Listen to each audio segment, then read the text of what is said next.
Welcome to the Card Text, an unofficial mini-podcast about Marvel Champions at the LCG. We cover rules discussions regarding gameplay and aim to help fans of the game better understand the inner workings of their favorite Marvel card game.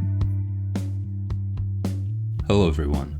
Just a reminder, this is episode 7, part 1 of 2, in which we discuss questions regarding our original collector episode in light of the Galaxy's Most Wanted release, and some burning questions that came up upon that release.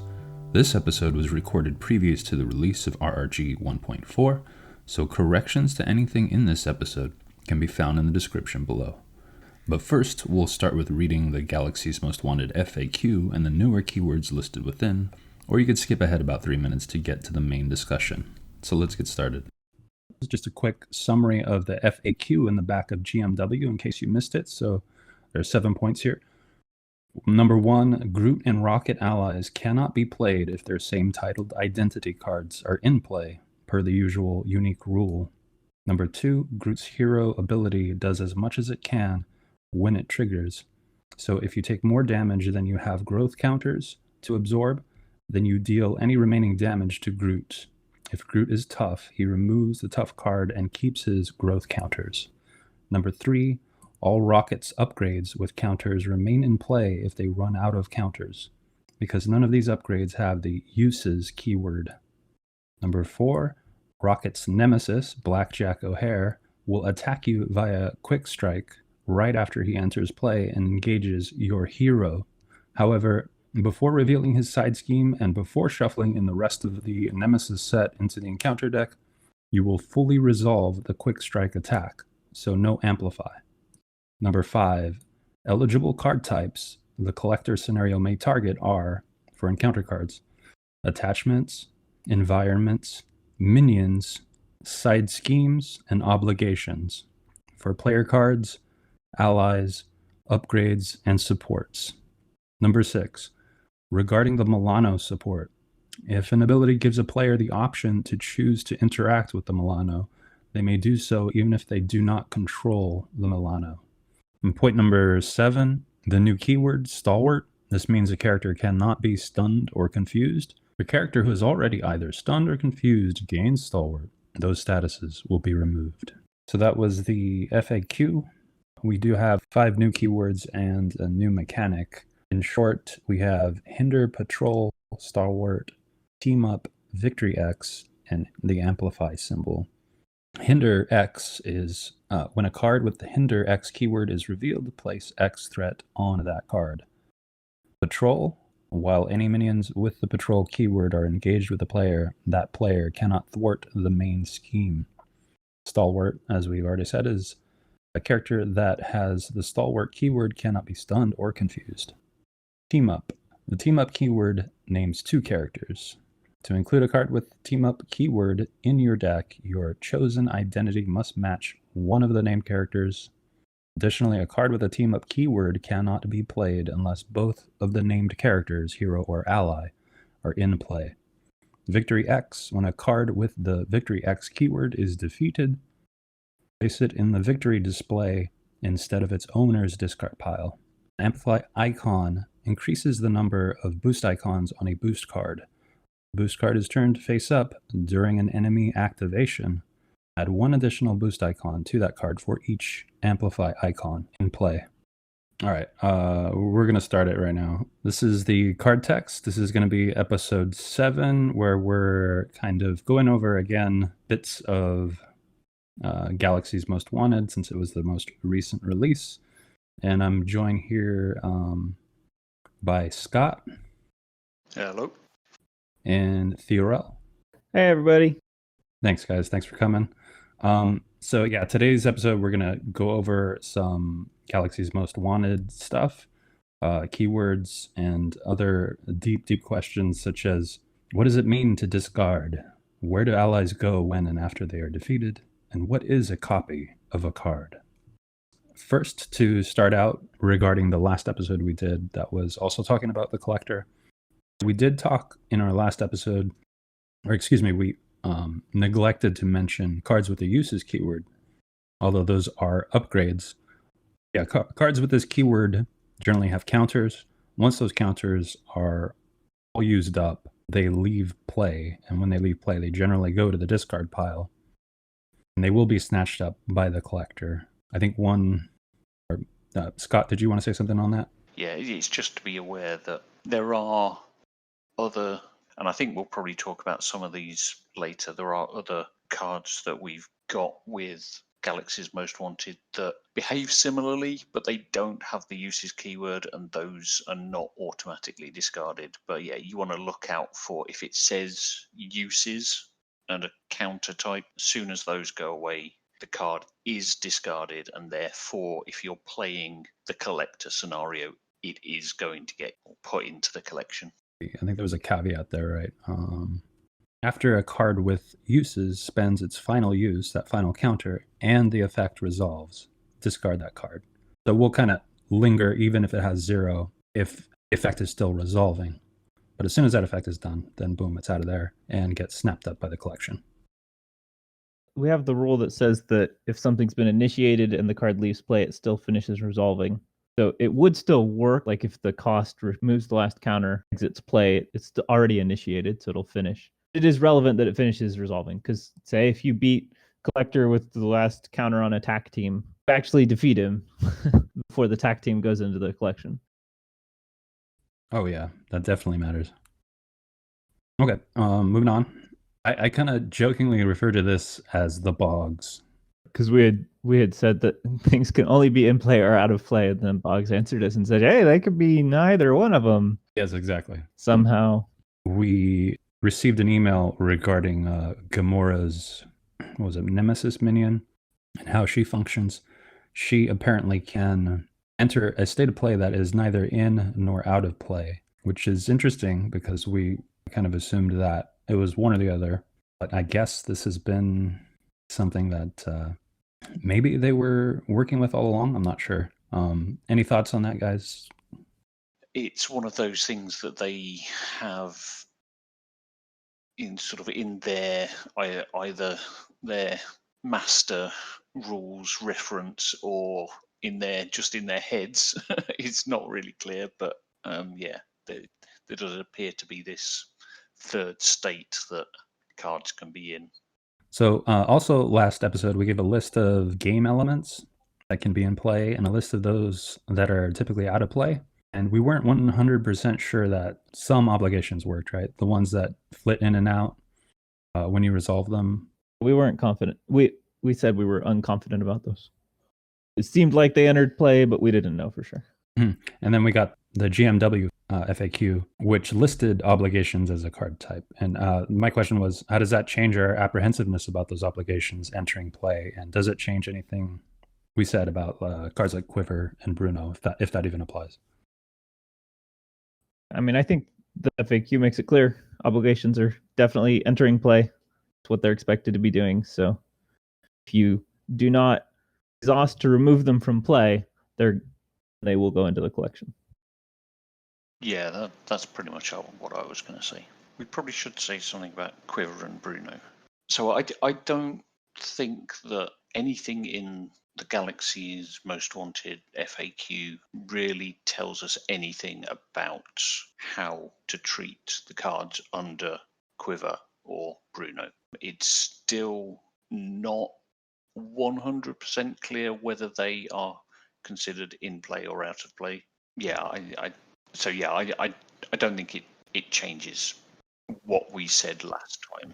Sorry, to give a little more context, the list that was provided in the FAQ specifically excluded events, which would be Hawkeye's arrows, which would go on the Quiver, and sometimes on Bruno as well.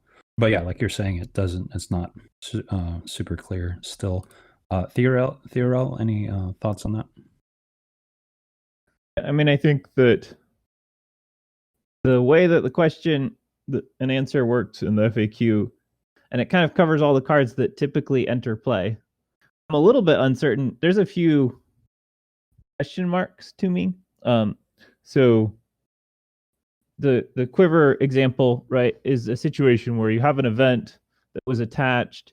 If being attached is in fact in play, then even though that card type isn't listed here, I think it really would be covered by the collector's ability. But if we take this card list as definitive, this type list as definitive, then it's certainly not. On the other side of things, we have something like, say, a biomechanical upgrades, like an attachment that doesn't attach. Did that card enter play?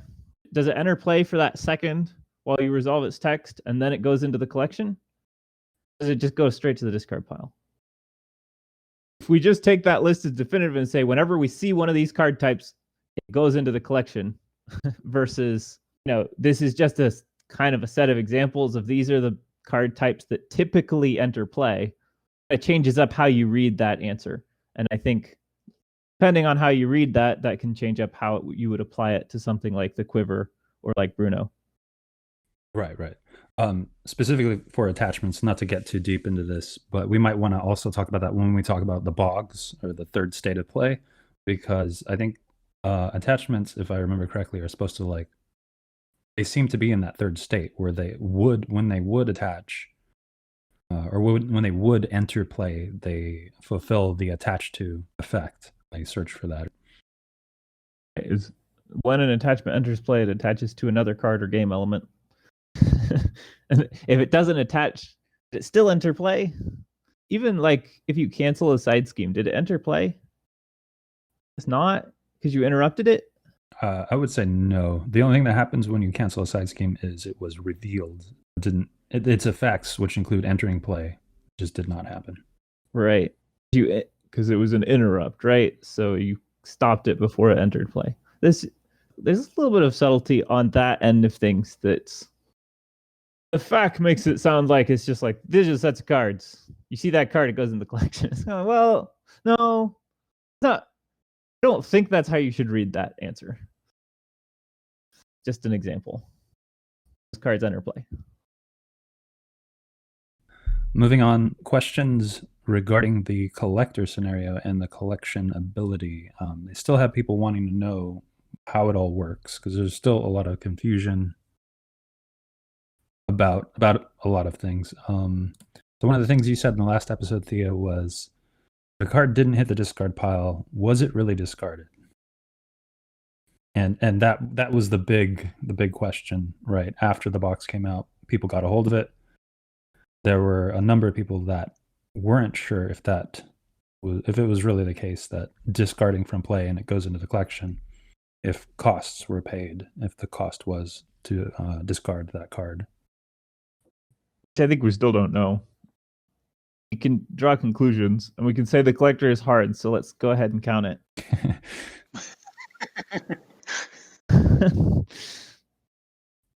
That's what I would do. I mean, that seems solid to me. Until we hear back from them, 2025, we're just going to have to go with that. Scott, any thoughts? No, not really. I mean, it's still up in the air as to whether they're considered paid or not.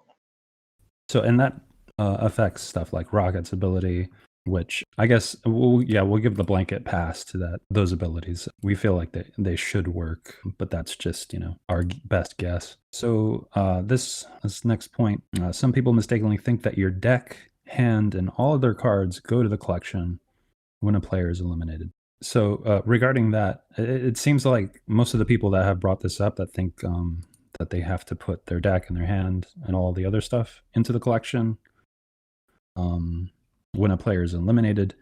Usually when I point out to them it's cards that are discarded from play, it clears it up for them. I usually show them the collector ability and emphasize it's from play, and then reiterate what is in play and what is out of play.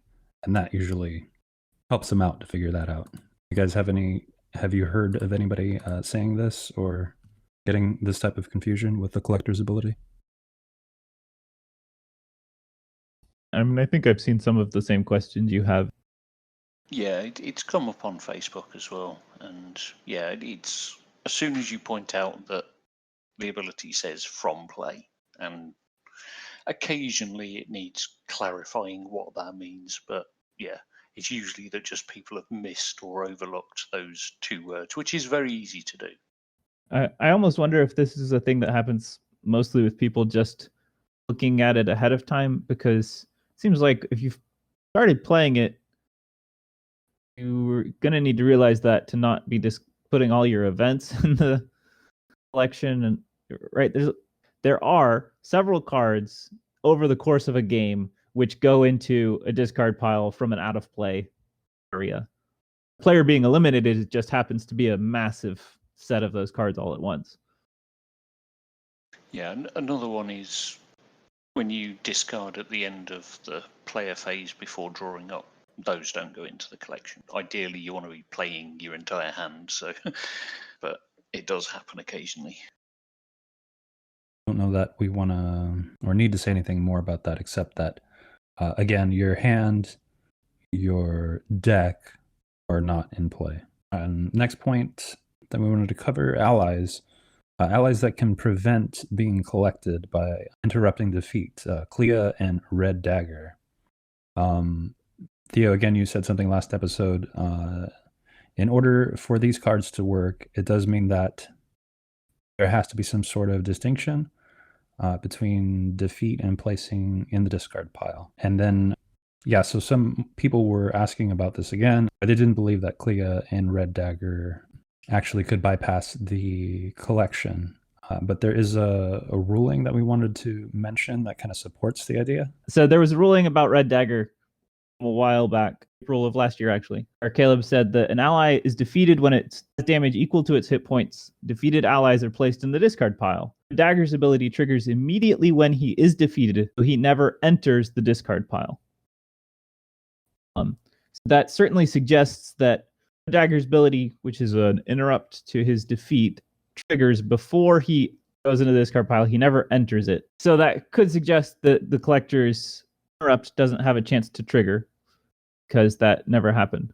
Although it is worth noting that when collector's interrupt triggers, that card also never enters the discard pile, because it triggers when the card would enter a discard pile. So I do think it goes back a lot to the kind of, it's very similar to the other questions about when a card asks you to discard, when you have to discard a card as a cost, it never goes into the discard pile. Did the cost actually get paid? It's a lot of these same kinds of things, right? There's this interrupt that happens. When does that interrupt happen? When does the card actually enter the discard pile? Relative to the interrupts that trigger for it, when do those interrupts trigger? I think we talked about last time this idea that there's kind of it seems like you interrupt something as soon as it starts, and then if there are consequences to that activity, then you interrupt it when the consequence actually starts. So I think that it's reasonable that you would interrupt a defeat before you interrupt discard, because a response to defeat in particular happens after the card is in the discard pile, but not like hard and fast rule that I can point to a timing chart that doesn't exist and say, hey, this is it. See? This ruling about Red Dagger not entering the discard pile, it came out of a series of questions that I sent in regarding Red Dagger and how he interacts with things like rapid response. And specifically, the question I asked was, at what point does Red Dagger's interrupt trigger? Is it when he hits the discard or when damage is applied? In other words, at what point is he considered defeated? Rapid response came into it, right? You wanted to know if you could trigger rapid response at that point when he was defeated, when his interrupt fires. Is that correct? Yeah, there was a few questions around that. Yeah, one of the others I asked was, what if I choose to resolve rapid response, returning Red Dagger to play and dealing 1 damage to him? Could Red Dagger's interrupt still be used, or is the trigger condition no longer valid? And the answer I got to that was, if you choose to do that, then you would have missed the opportunity to trigger Red Dagger's response because you chose to let him be destroyed. So yeah, because if I remember rightly, rapid response, it talks about taking the ally out of the discard pile. So he has to actually be discarded and go into the discard pile before you can trigger it, in which case you won't have triggered Red Dagger's ability. I have to say, I love that your question asks like, when is the interrupt triggered relative to these other things, like being defeated, getting into the discard pile, all of this kind of timing-ish stuff, and the answer just doesn't address any of that. And so now, a year later, when we're looking at something like the collector, it's like, okay, now we have an interrupt to this thing. Oh, if he had answered that question that you asked, like with timing, we would know. We wouldn't have to ask a question again, because we would know when that interrupt triggered relative to interrupt to being discarded. This just. What do we think? Do we think that they just have to kind of not give such a detailed answer, for either because they're trying to figure it out, they don't want to give an answer that's going to be terrible, they'd rather just give a more detailed answer in the RRG? Or do you think that he's just answering on his lunch break and that's the best he could do? I mean, I think Caleb a little bit shies away from the details. Boggs doesn't seem to. Boggs seems to, like, I bet if Boggs was then answering that question, he would have been like, yeah, this is how the timings line up, at least his mind. Yeah. So the answers we do have from Boggs are a little more detailed, a little more step by step, I'd say. I think Caleb does do that sometimes, but he seems to go a little bit more off shooting from the hip. Infamously, yeah. Gives an answer that'll help you resolve it, which I think is, given how frequently Boggs seems to answer questions compared to how frequently Caleb answered questions, Caleb's method seems to work well for actually getting responses quickly. I don't know if that's because Boggs is putting so much thought into his answers that it makes it take a lot longer to put together, or he just doesn't have the time to do it, or if he's just not as inclined to write as much, whatever the reason behind it is. Not to blame one of them or the other, but I think you see that distinction. There's a distinction in how detailed they are. There's also a distinction in how prolific they are. Caleb answers a lot of rules questions. And Caleb has admitted that that's not one of his strong points on plenty of interviews. So do we want to move on and go to follow through? Yeah, sounds good.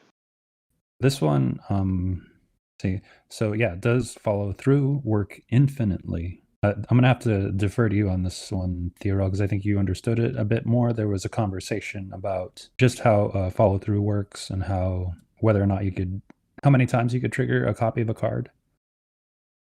I think this is a question that's come up a lot of times in a variety of forms. I think Vision was the first card that kind of called this into question, but Energy Barrier, I think, comes up with it a lot, which is just this question of how many times can you trigger an interrupt? And it's because I think this rule is not in the RRG, it's not in the rules reference guide, it's only in the learn to play. It says you can trigger an interrupt once per copy of that card. So if you overlooked that one sentence in the learn to play and you look through the rules reference guide, you will not find any evidence that this ruling exists.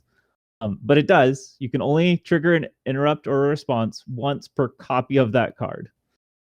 So follow through is a card that has a hero interrupt. When your hero's attack deals any amount of excess damage, increase that damage by 1. It doesn't exhaust to do this. It doesn't spend counters to do this. It doesn't do anything to do this, which means that if that sentence didn't exist, you could trigger it often as you wanted. And this is a thing that we see, for example, with Energy Barrier. A lot of people don't realize you can only trigger it once per damage, and they'll just trigger it all 3 times, clear out all its uses, throw it away, 3 damage. But it doesn't work that way because you can only trigger it once. So follow through, I think, is just the first card where if you don't notice that, it causes something that's completely game breaking, where it deals infinite damage and the game's over. All the previous cards had some other limitation because so many upgrades and things exhaust to do what they do. So a lot of people just don't realize it. There's this limitation because it doesn't matter. You could only use it once because it exhausted. Or in the case of Energy Barrier, you could only use it 3 times because then it ran out of counters. So I think that's why this has suddenly come to a head with follow through. It's always been there. It's just kind of for the covers for a lot of people. I think part of the problem and part of what leads people down the route of thinking you can trigger things like Energy Barrier or follow through repeatedly is that within both the response and interrupt sections of the RRG, it says multiple responses or interrupts may be executed from the same triggering condition. And that really is referring to the situation where you have multiple copies of the same thing or multiple different effects that all trigger off the same triggering condition. And yeah, it's saying you can trigger all of those individually once. And yeah, I think people, they read that and they think, oh, that means I can do this one instance of an effect multiple times, and it doesn't. Which also does bring us to our philosophical question of what is a copy, as mentioned at the beginning of the episode. So for something like follow through, it's very clear, right? You can have 2 copies or 3 copies of it in play. You can trigger all of them. That's fine. However, this is also why I brought up vision earlier. Our cards where it's less clear because, you have Wiggle Room, I think, is the best example of this. You have 1 copy of Wiggle Room in your hand, which is the Miss Marvel card that prevents 3 damage. You use it, then you can exhaust Miss Marvel to pull it back into your hand, and you can use it again. It's the same physical copy of the card, but it is a different game copy. In computer science terms, it's a different instance. It's a different copy of the card, even though it's the same physical card. Because when you discarded it and pulled it back into your hand, it became a new copy, physically speaking, which means you can play it again. Yeah. Did you want to relate that to vision? I think people probably have a better grasp of how vision works in that sense. So the example with vision is if you use vision's ability lets you spend an energy to give him +2 to one of his statistics. So if you give him +2 attack and then you use his last hit point to attack, he's discarded. You can replay him with Make the Call. He comes back into play. So again, he's a same physical copy of the card comes back into play, but it's a new, quote, copy for purposes of triggering his action. And you are able to trigger his action again, even though he has a limit of once per turn. That limit doesn't apply to this new copy of vision because he was in play, he left play, and he came back, and it's a new vision when it comes back, and it lets you use that action again. So you can then discard an energy and give him +2 thwart this time if you want to, or whatever you want to do. But also because it's a new copy, he no longer has that bonus that he had before he left play. So he loses the bonus. The new copy doesn't have that bonus, but you can activate his ability to give him a new bonus. You can say, there's also max, which if you want to listen to our Goliath episode, we talked about that. All right, listeners, that concludes part 1 of episode 7. And like Theorel said, if you want to check out our Goliath episode to learn more about the difference between a max and a limit, you can. But there's more of episode 7 coming up and more Galaxy's Most Wanted questions addressed in part 2. And remember, when you'd rather not read the rules reference, listen to the card text instead.